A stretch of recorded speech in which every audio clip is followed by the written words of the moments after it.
Welcome to Impact. This show, oh man, this is bad.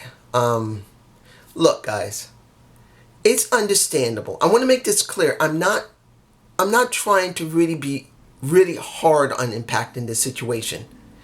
Admittedly, things have not been good for me lately. I'm not lying about it. And I've not been myself. But this is not because of this. This was because of one factor. I'm going to be hard on Impact because of what has happened. If you did see the show, you understand what I'm talking about when it came to the sound. Now, I got to say this ahead of time. This show was bad. Not because of the content, but because of the sound connected to the content. You only have two types of sounds that go off in the show. The wrestlers in the ring and the commentary team. And I want to make this clear to anyone. We're in a pandemic still. No matter how many different places are opening up, we're still in a pandemic. And Impact Wrestling still refuses to use their own wrestlers in groups to do what AEW has done, where at least they had the wrestlers to act as fans, to at least make sounds, to at least be there. Yes, they did Wrestle House, but it's not the same. It's not. It was a good concept, which I didn't have a problem with. I did enjoy it. But we're talking about in the actual ring of Impact. They have only the commentary team, the ref, and the wrestlers themselves. And without the commentary team to be simply background noise. Does not if you like Josh Matthews and Madison Rayne. Does not if you don't like them. You need them as background noise to have something there.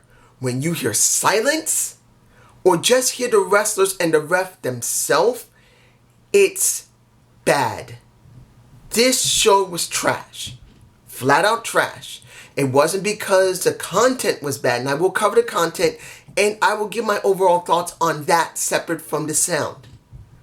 But when it comes down to it, the show had a bad rating. It was disappointing because there was no commentary throughout most of the show. It hurt it immensely. Now, first match, taking away from there was no sound. You got a rematch from Victory Road, which I didn't get a chance to see. Really, I'm not going to lie, I didn't see it. Like I said, I have not been myself, and I completely forgot about it. So you got Tommy Dreamer versus Brian Myers. Now, it was a good match. But Brian Myers, at the end of that match, got so pissed that he couldn't beat Tommy, he got the kendo stick and started beating his ass. That's good. That's a different dynamic for Brian Myers. I'm fine with it. Seeing that they're going somewhere with him. They're not going to do the WWE thing. They're not going the same route where he just gets his ass beat and he cries like a bitch. He's actually acting like something. So hopefully it means something. Now, we got the Johnny Bravo segment with Fallah Bahh. Briefly, Fallah Bahh is the best man. Okay. Seeing that the Johnny Bravo says, we're over budget, I need money, empty your pockets, and nobody wants to do it. But Fallah Bahh says, don't worry, as your best man, I got you covered. And so he goes to Hernandez, because now supposedly Hernandez is literally wearing the wad of money around his freaking neck. He gets tricked into going to shower because Fallah Bahh spills coffee on him, or tea, whatever. I think it's coffee.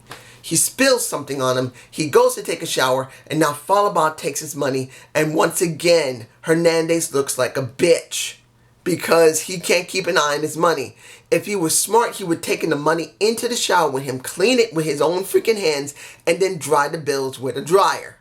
Not like I know anything about it, but you get my point. It just makes him look like a stupid bitch. But at least they're doing something leading into the wedding. I'm not fond of it. I'm still not into this. I'm being honest here. I'm not into it. But at least they are putting a good effort into it. I would give them points for that. Now, Rohit Raju. The Rohit Open Challenge is still going on. Now, I don't know what happened when it came to Victory Road, how good the match was. But Rohit did manage to keep his title. Whether he was going only against Willie Mack or he was going against Willie Mack and Chris Bay as well as TJ Perkins, he kept his title. He gave them a shot. Now he's moving on to somebody else. But Willie wanted to get another shot. And Rohit's saying, no. You had your shot. You had it at Impact Plus. You had it. Then we got Jordynne Grace coming out. And I'm going like, this is what they should have did with Tessa Blanchard. And I'm saying it truthfully. If they wanted to do something right with Tessa, to build her up, to make her mean something, she should have went after the X Division first, then the world title. It made sense for her to do that. And I'm not happy that they're throwing a Jordynne Grace at it without a build-up. At least they're going to make her go after the X Division, not the damn world title like they did with Tessa. Now, the match didn't really happen because Roju was not ready to go. He kept doing stretches. He kept taking his time, saying, this is on my time. And then when he took off his title, you got the Willie Mack grabbing the damn thing, which distracted him enough to get the roll-up, and Jordynne Grace wins. And I'm going like, they wouldn't actually do this before the pay-per-view. No, they're not going to do this. Jordynne Grace cannot be winning this. And I was right, because Raju never put the title up for grabs. He just did the open challenge. He never stated that the title was on the line. I'm fine with that. A heel that has made sure he could keep what is his precious. Sorry for the noise, guys. People coming into the apartment building now. They always come around this time. But he got his precious. He's keeping his precious at any means necessary, which I'm fine with. Good. That's a good heel tactic. But now at the pay-per-view, he's got to go up against everyone he went up before, including Jordynne Grace. Now, there's about 2 more episodes left of Impact. I am so hoping they will build up Jordynne Grace and not just leave it blank until the match happens. I am hoping Jordynne Grace will deal with one of the X Division guys. I don't care if it's TJ Perkins. I don't care if it's Chris Bay. She needs to be dealing with the X Division guys. She has to. Even if it's one of the Rascals, just let her deal with one of them at least one match. And then let her face Raju face to face. Or better yet, let her face Raju twice talking. She doesn't have to do a match. Just give her something. That's just me. You guys tell me below. The final moment we've been waiting for. The Heath gets a contract, which he immediately blows. They're in my face. What the fuck? You got the Heath. About to say Heath Slater. The Heath is with Scott. Scott says, you have proven yourself. What happened to Victory Road? You got my interest. Now you got a title. And not title. Which, you know what? Saying a contract is a title isn't too much to say. He is sought after a contract like a title. So this is his moment. And then when he gets his shot to get the title, a contract, he tries to throw a damn stipulation into the match. In other words, the negotiation to get it, which blows up in his face. Once Scott sees the paperwork that he has, and he says, oh, it seems that you really got someone to look this over. You got a lawyer looking at this. Yeah, I got my brother's a lawyer. And he's saying, well, you're asking for big money. You need to build up into it. Take your time. You want to do this right. Why don't you just take this contract? He slides the contract over and says, look, you could get this that's in this folder when you get this contract and build up into it. And then he blows it trying to push for it so hard. And Heat for Impact was doing well. And they want to make t-shirts out of it, which they already, let's be honest, I'm sure they already got on. I haven't seen the shop. I'm sure it's there. But the point is, he pushed too hard, negotiation collapsed, and then he gets mad at Rhino, who is waiting outside, seeing that he was supposed to be the one that's supposed to be doing this. He's supposed to get this done for him. And in the end, the negotiation fails because Heath was trying too hard to get what he wanted. Where are we going with this? Does this mean Heath is going to have a match against Rhino at Bound for Glory because he's blaming Rhino for his incompetence at trying to get more than what he should have been trying to grab? That's what I think they may go. I may be wrong. They may actually do it early, which you never know. I hope not, because even if this is 2 weeks build, this could at least be something. Kind of like what Tommy and Brian Myers should have been, which could be something big at Bound for Glory because, like I said, Brian Myers kendo stick the hell out of a Tommy Dreamer. See, I'm still thinking about the audio right now. It's still irking me. But you get my point. If they build this right between him and Rhino, it could be something. Now, Rosemary and Taya versus the Hood Rats. I'm still calling them the Hood Rats. Of a Tasha Steele and a Kiera Hogan. I gotta call them Hood Rats. That's what they are. They will always be Hood Rats. Here's the thing, guys. It's not about who won the match. Yes, Rosemary and Taya won. But you got... Why? Why do you have these 6 women looking at each other and not have a title for them? Not have women's tag titles. They need to announce it at Bound for Glory that they need women's tag titles either next week or the week after, or at Bound for Glory. They need to announce they need to bring back the Knockouts tag titles because you're putting all 6 of these women into tag matches when you could be doing something with them in the world title, and you're not doing the women's world title, you're not doing the Knockouts title. It's going with Deonna Purrazzo only with the Kylie Rae.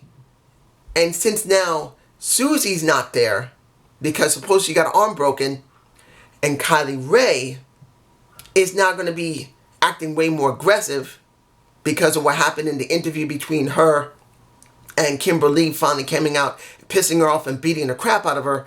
It's like, you need women's tag titles. Why are you dragging this out? Announce the damn thing if you haven't announced it yet. Just do it. Next. The comic relief.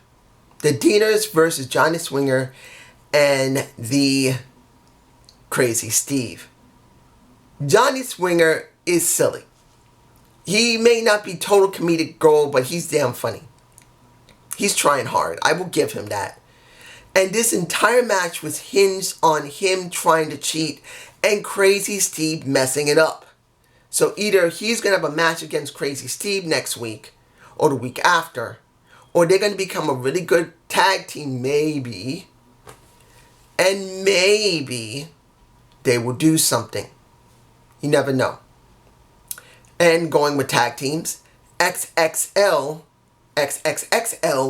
versus the Rascals. Supposedly the Rascals won a victory road. I'm not even going to say the match. They won again.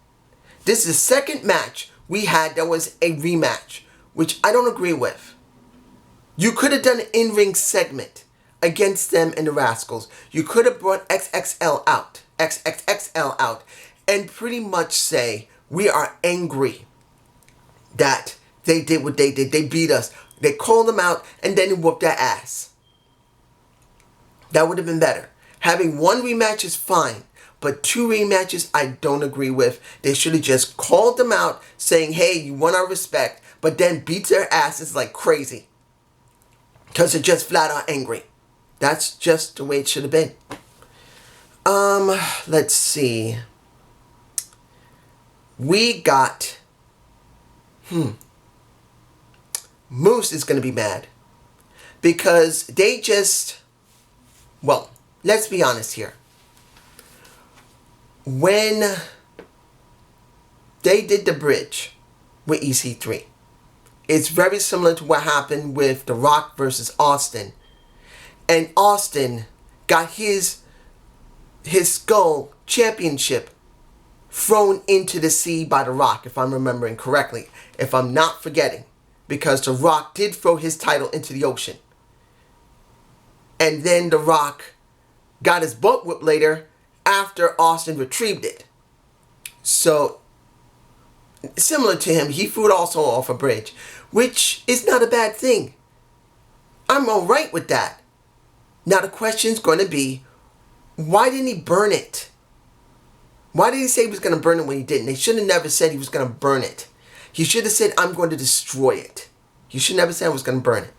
Unless he was kind of messing with Seth Rollins saying I'm going to burn it down. But you get my point. So where are they going with this? Probably they're going to do something in Bound for Glory with the TNA title. Hoping, you never know. Finally, the last thing we're talking about. The match that I'm not saying it was a bad match. But don't you think you didn't need to do this right now?